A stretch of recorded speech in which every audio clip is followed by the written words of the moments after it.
It's Rebel Radio with Corrosion of Conformity right there. Clean My Wounds, a Rebel Radio staple since it came out in 1994 when Rebel Radio started.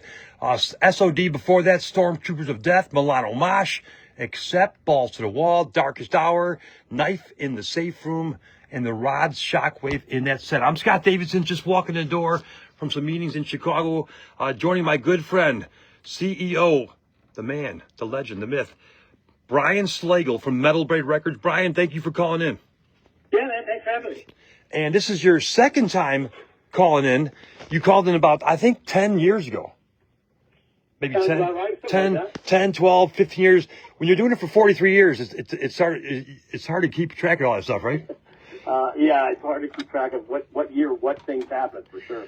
Man, I mean, I was in high school. I'm listening to Metal Blade, Metal Massacres with my friends Trouble on it and E-Trope on there and Metallica. Man, you pretty much started a major movement with those Metal Massacre records. And then that led to Metal Blade Records, right?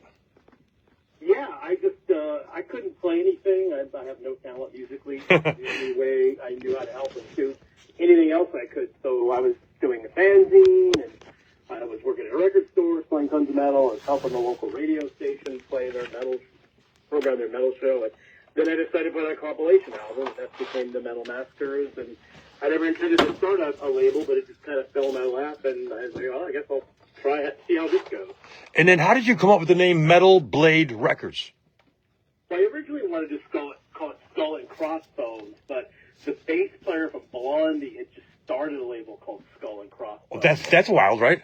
Yeah, so I was like, of course. So I had to think of another name. So I thought, well, metal should be in there because it's heavy metal. That's what we do. And blade, because I like medieval swords, and I'm also a big hockey fan, so there's blades on skates. So I just thought, Metal Blade Records, why not? And at that point, I just came up with the name thinking it would be on one record, just on that first Metal Massacre album. I just never intended to do anything else with it, but I just figured that'd be cool for a one-time record, and here we are.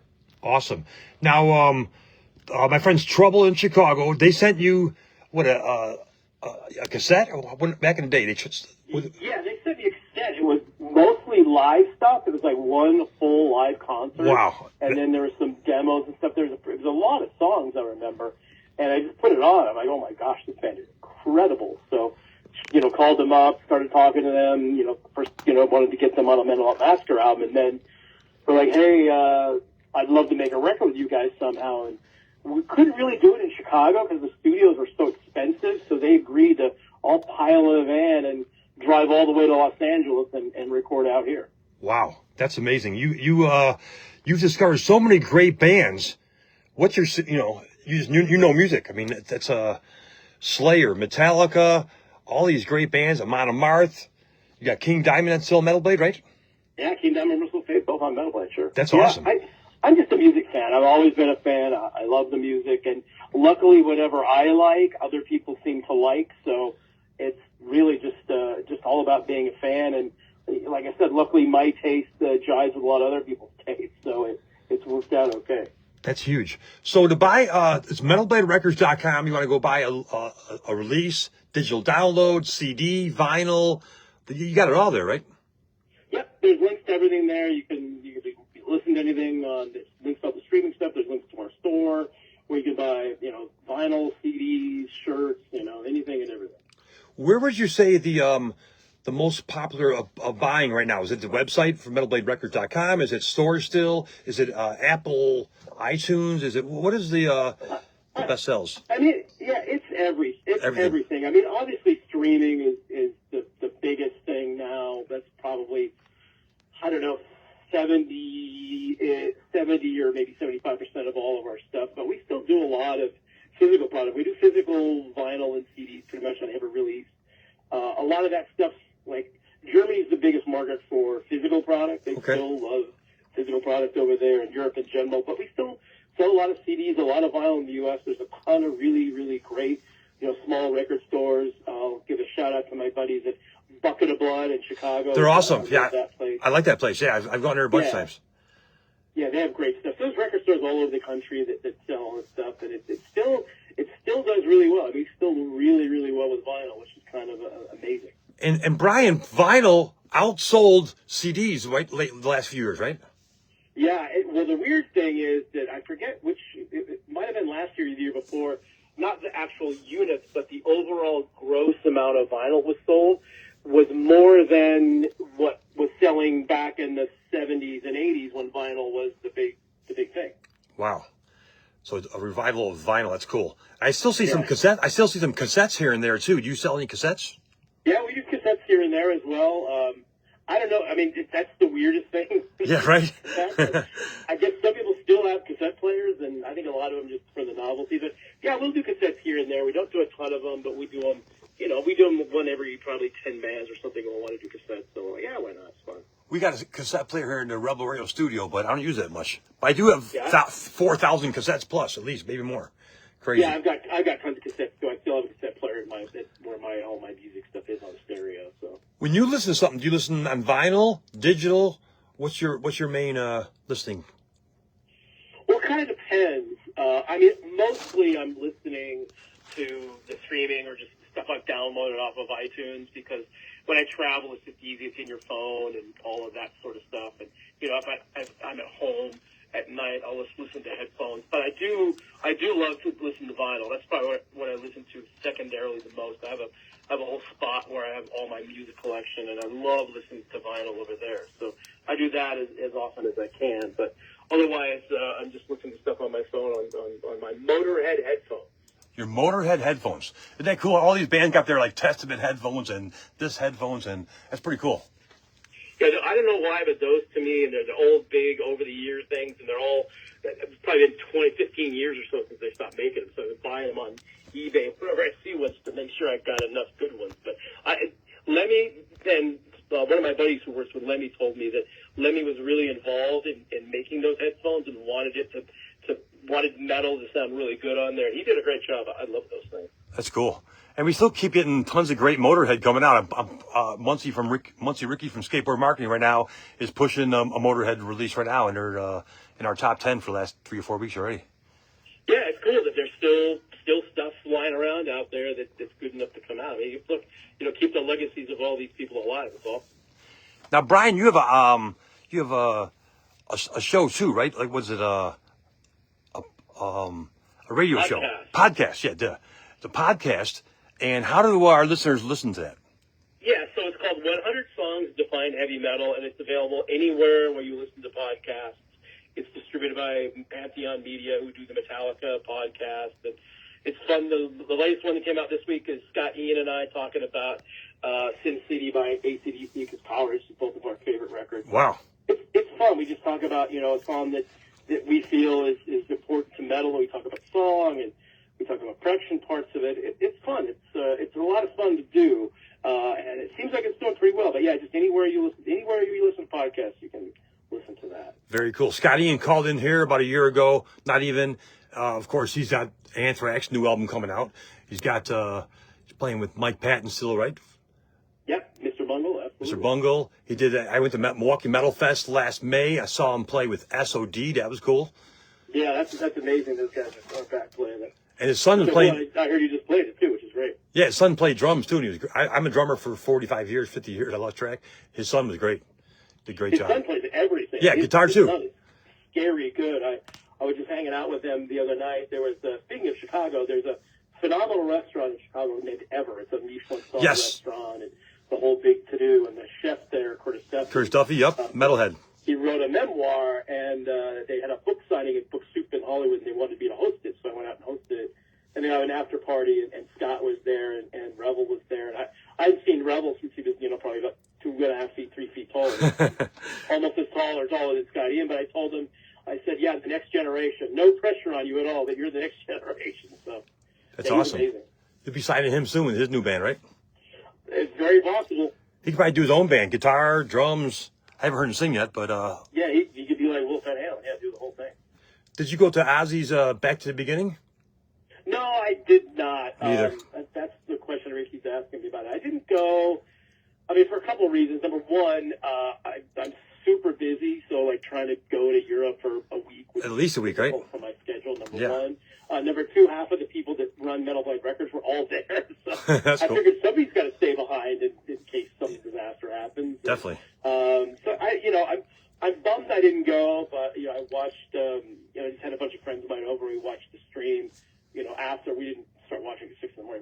later. So it was great to see everything, and I know, talked to a lot of people who were there, and it was really cool to be there. But, the travel is a lot to get there, and like I said, with my schedule, also, I'm doing this podcast once a week, so that's a lot of work there. Oh, yeah. So I didn't make it, but I did watch the whole thing on the stream, and it was awesome.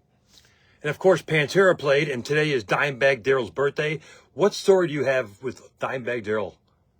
Oh, boy, there are many. Bunch. I'll give you two real quick ones. So the first time I met both him and Vinny, John Bush was in Anthrax, and he called me up and he said, "Hey, what are you doing next weekend?" And I go, "I don't know. I don't think I have anything going on. Why?" He said, "Fly to Hawaii." I'm like, "Okay." He said, "Come out here," because Anthrax was playing there, and he said all the other guys are bringing their girlfriends. I got nobody to hang out with. He doesn't see anybody. I go, "Sure, I'll come out for the weekend. Why not?"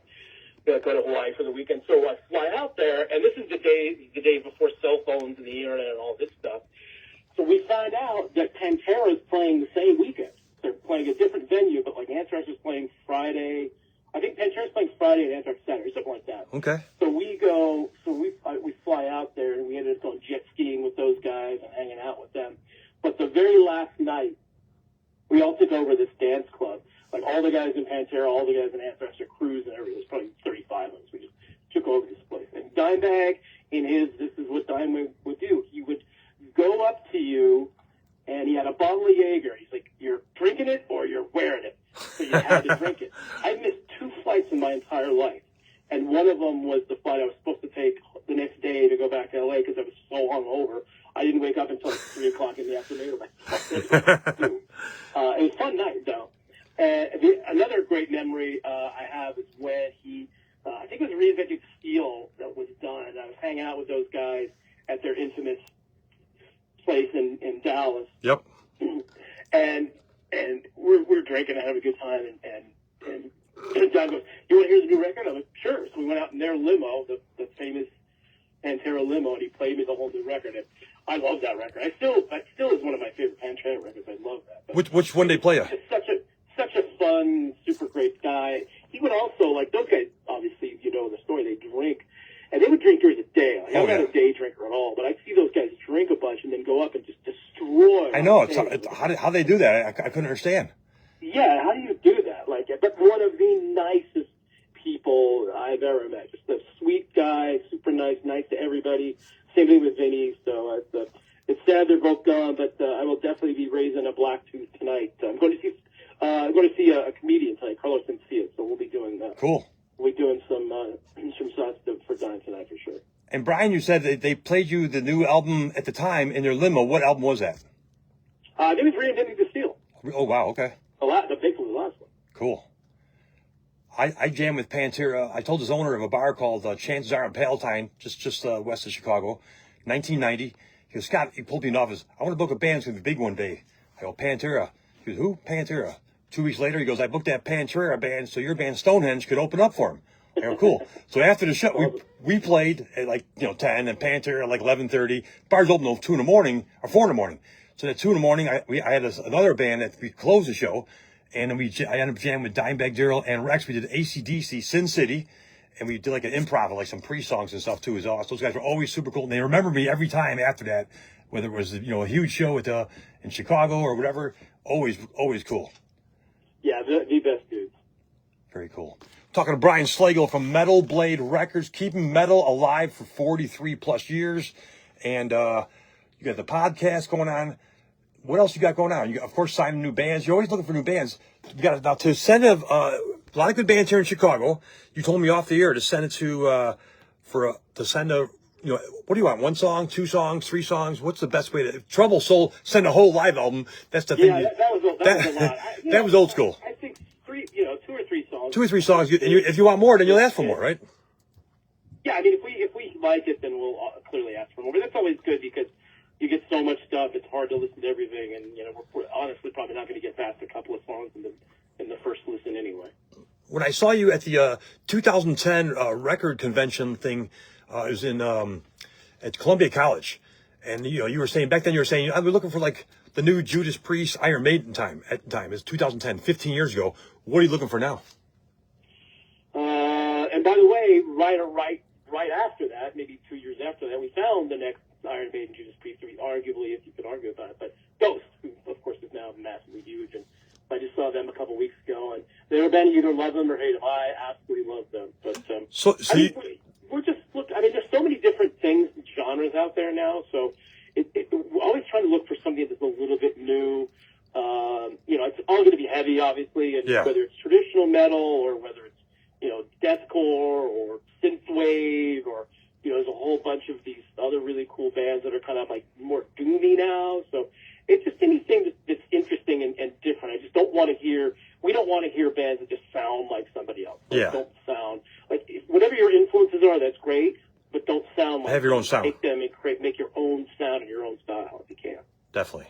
We're going to play some New Whitechapel coming up. That band's going great, right? I saw them at a venue, about last spring, and it was sold out on a Tuesday.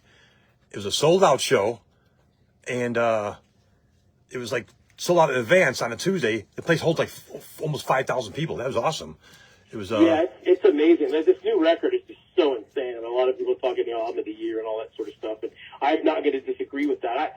It's weird because like my thing is like I have to I get sent these records once they're mastered, and just to make sure it sounds okay. And I'm not really paying attention to the songs or anything. I'm just paying attention to does it sound okay? Is everything in line? So I listen to it, and I don't like to listen to records before they come out, no matter whether it's our records or my favorite bands like Iron Maiden. I like to listen when they come out. Okay. Because otherwise you get advanced tapes and everything. By the time you start listening to it, by the time it comes out, you could be sick of it sometimes. So I didn't listen to that record until probably the week it came out, and I was just like, oh my gosh.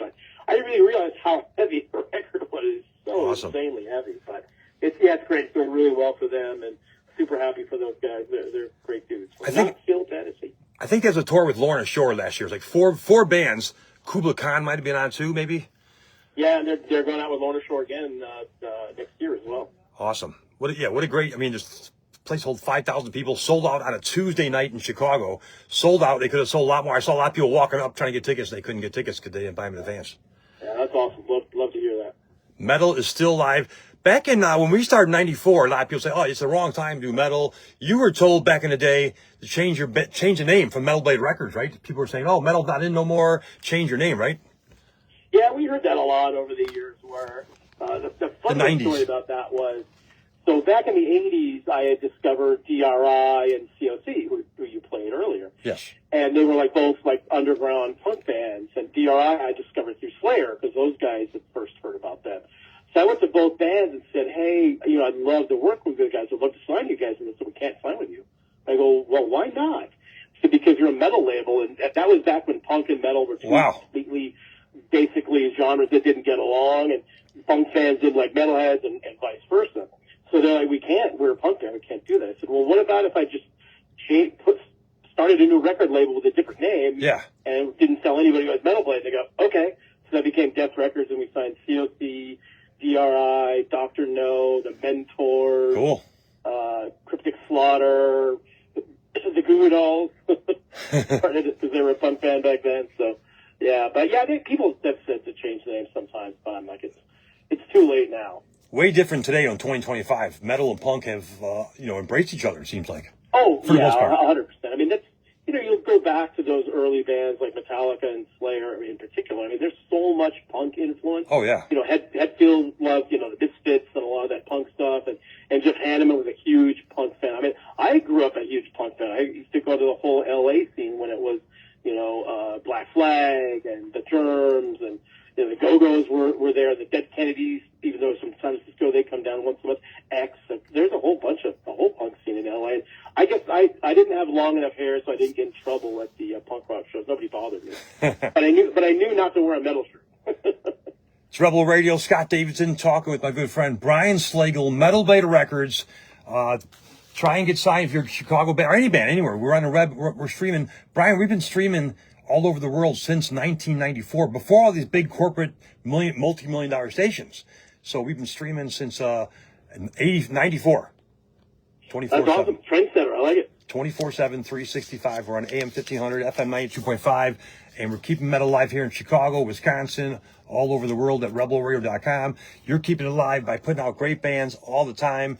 How can you find out what bands are coming out on Metal Blade Records? Of course, the website. But what if is there something else where they could like just jump on something and see what new albums are coming out, releases from Metal Blade? Yeah, I mean, obviously the website's the best thing because all the information's there. But follow our socials, whether it's Facebook or X Instagram, or, Instagram, TikTok, all that stuff, because you'll find a bunch of information. We're always touting what's coming up or what's happening now. So if you follow us on all those socials, you can follow me too, and you'll get all that information. So it's pretty easy. That's the great thing about the internet and social media these days is that everybody knows when a record's coming out. So by the time it finally comes out, it gave these records do really well first week because the setups have been really good. But yeah, all that information is there. Pretty easy to find, not too difficult. Same thing for your book, right? Go to metalbladerrecords.com and you find everything from shirts to your book to everything, right? Both of my books are up there as well, so you can still buy them, absolutely. Awesome. Brian, what have I not asked that I should have asked you today? You did a good job. I don't know. The only thing you could ask me is what I think about the Blackhawks. I know the hockey fan. I know you're a huge hockey fan. That was coming up anyways because you got. Yeah, you probably don't want to hear me talk about them though, because That's all right. Although I'll say this, like I'm a big Connor Bedard fan, and I saw him when he was 16 years old at a hockey tournament in Dallas, which was a lot of fun. And he's a really good player. They just need to get some more. They got to build around him. But I think they've got some other young guys coming up, but it's going to be a minute before that. Team's good. So just everybody in Chicago, be patient. Be patient because we had a lot of good stuff in the 2013, 14, whatever. But now we got to be patient for another year or two at least, right? Yeah, you got 3 cups, and there's not a lot of teams that can say that. No. So that you've got your cups now. You just got to, like I said, just got to be patient. And probably going to take another 3, 4, 5 years before they're really good again. But I think they'll get there. On your Facebook page, I see you at hockey games all over the place. Have you hit every hockey arena yet? I've been to almost everyone. There's only a couple I haven't been to yet. I have not been to the new arena in Seattle. Okay, which I'm going to try to get up there this season. For some strange reason, I've never been to Raleigh, where the Carolina Hurricanes play. Okay. It's not easy to get to, I guess, and there's really not much for me to do there other than hockey games. And I've never been to Winnipeg, mostly because the only time you can go there is October or maybe March or April because it's like minus 19 or minus 30 degrees or something horrible. So, but I want to try to tick off at least one of those this season, hopefully. Are the LA Kings your main team? No, Vegas Golden Knights. Vegas Golden Knights, okay. Because you live in Vegas. I spent a lot of time in Dallas, so I've seen. I saw you at Dallas the games. Golden Knights and the Dallas Stars, so I go to see both of those teams a lot. But I just love hockey, so I don't really. There's really very few teams I dislike, so I just like to see good hockey. It doesn't matter who the teams are. Now, in Vegas, they were like winning right off the bat. How did that even happen? I mean, that was amazing. Insane. I moved here. When I moved here from LA, I got tired of the traffic, basically, and I love the desert. So, but I just thought, okay, we're getting a hockey team, so I can't live anywhere there's not a NHL hockey team. So I got the season tickets, and I was just thinking, like, it'll be fun to go see the other teams, and it's going to take a while. But out of the gate, it's one of those perfect storms where they were the only team coming in, and the NHL wanted them to be competitive, so you have to do this draft lottery, and the teams could only protect a certain number of players. So the Knights were going to get some pretty decent players. We got Marc-Andre Fleury. I'm a big Penguins fan, so it's awesome to have him. And they just got a bunch of guys that came in with kind of a chip on their shoulder, and out of the gate, they were great, and they've been great ever since. And 6 years in, they won a Stanley Cup, which is crazy, insane. And yeah, they're still going to be good this year as well. They've been good every year, right? They've been good every year. They've only missed the playoffs once, and I think this is their 8th season coming up. I think it's insane, and the games are so much fun.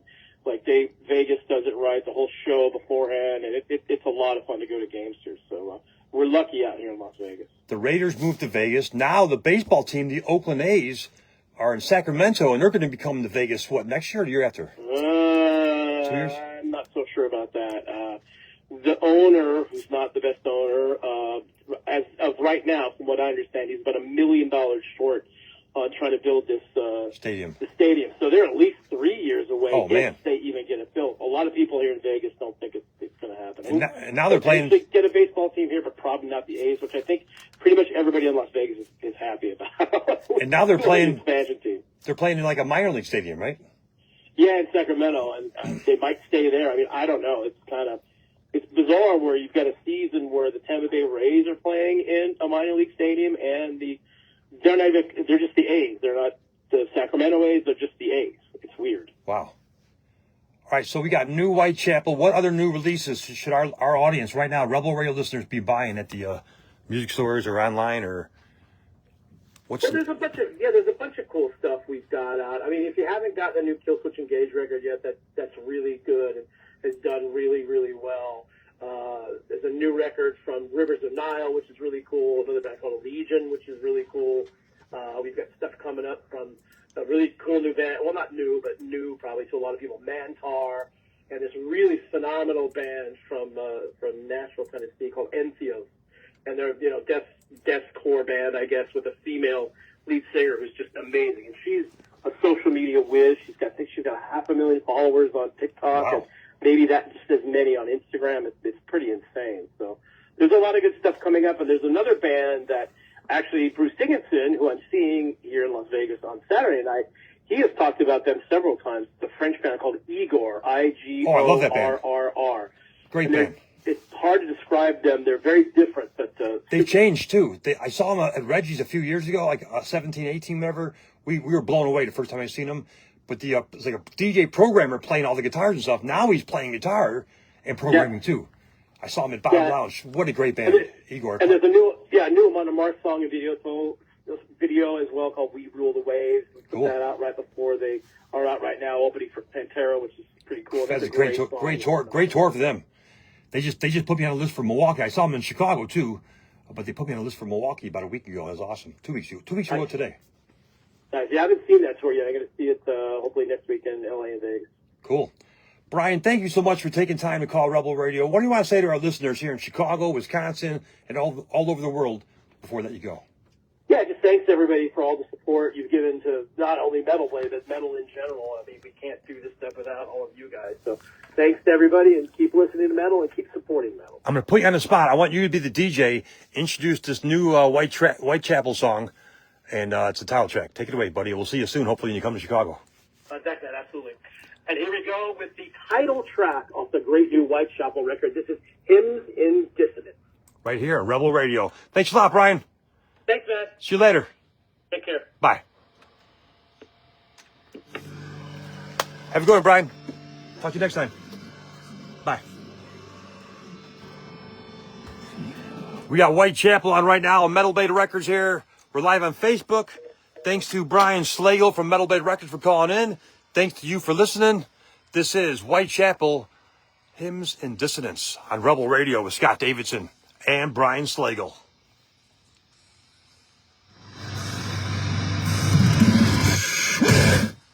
All right, now, this is on Metal Blade Records, and we have Brian, the owner, on here, but on Facebook, they do algorithms. When they hear the vocals, they take my videos down, so we can't have the vocals there. So when he's not singing, I'll probably put up for a little bit. I'm Scott Davidson. It's a Wednesday hump day. Thank you so much for joining me on Facebook Live, Rebel Radio. Check us out all over the world, rebelradio.com.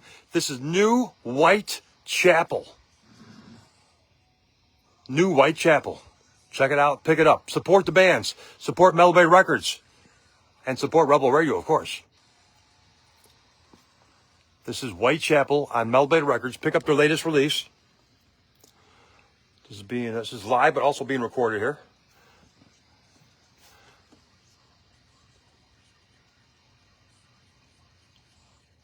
Corey Pierce from God Forbids got some new bands. He sent me some stuff. We're going to play at 6 o'clock tonight, Central Time, so don't go anywhere. Keep it locked to Rebel Radio. Whitechapel on right now.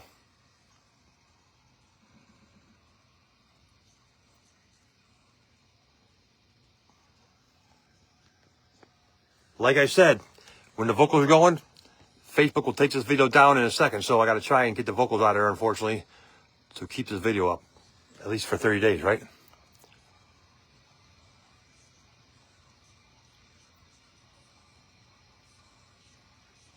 Whitechapel on rebelradio.com. Spread the word. Rebelradio.com all over the world, 24/7, 365.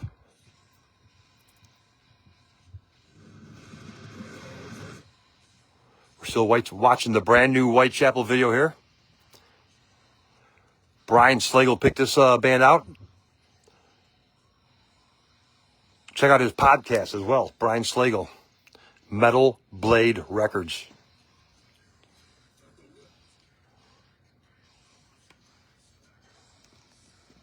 Hope you're having a great Wednesday. I'm Scott Davidson. Check us out, rebelradio.com, 24/7, 365, metal. 31 years, 1 month, and what, another 9 days.